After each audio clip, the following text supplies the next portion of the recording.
Welcome to another new video. Before you start working on your project in Premiere Pro, there's a need for you to create a new sequence. And that is exactly what we are going to do in this training. How to create a new sequence in Premiere Pro. If you are joining on for the first time, please feel free to subscribe, turn on the notification bell so that you will be informed whenever we drop another video. Without wasting too much of our time, let's go into the tutorial right now. Before you start working on your project, there's a need for you to create a new sequence. To create a new sequence, all you need to do is to go to File here, navigate to New, and click on Sequence. A new sequence window appears here, and by default you are going to see all these presets here. They are different camera formats, okay, and they show different video settings that are available for you to choose from. Okay, that is why you see different camera name on each of these presets. Okay, for example, I will go for digital SLR here, and these are the presets that are available: 1080p 24, 1080p 25, 1080p 30, and so on and so forth, depending on what you want. And these are the description of each of these presets here. They are video settings that are available in digital SLR. As a beginner, it sounds a little bit confused, right? I will show you how to create your own preset. To create your own preset, all you need to do is to go to Setting here. For editing mode here, I will go for Custom. For time base, I will go for 24 frames per second. For frame size, 1920 1080.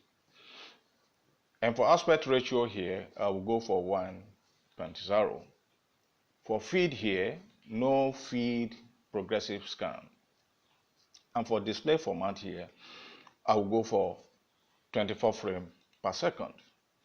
Okay, in audio section here, sample rate, I will go for 48,000 Hz.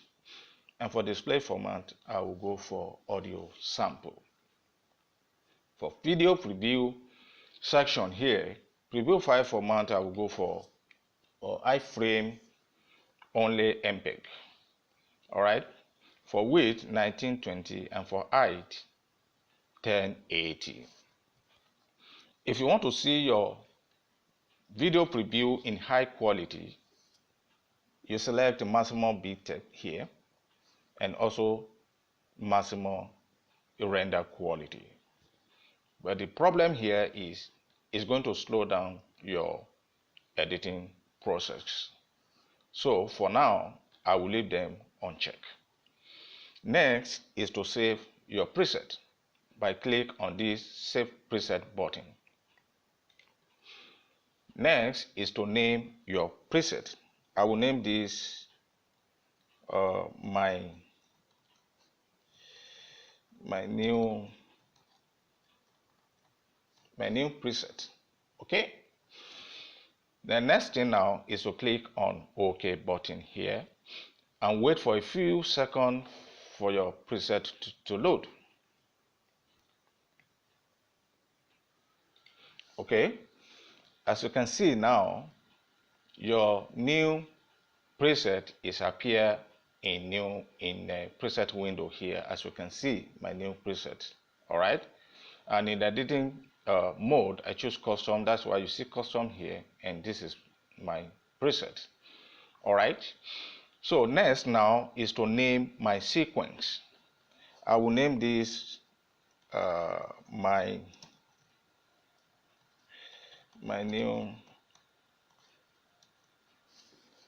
new sequence. Okay, and then click on OK button here.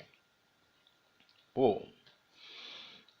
My new sequence has been created now in my timeline panel, as you can see here now. This is my new sequence that I've just created in my timeline panel, right? So at this point, you can start dropping your footage and then begin to work on your project. Thanks for watching.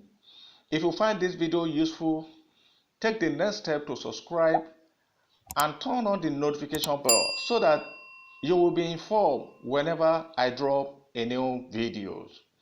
You can as well go to comment section below, ask your question, make your comment, and I will attend to them all. Thank you so much. I appreciate your support. I will see you in the next video.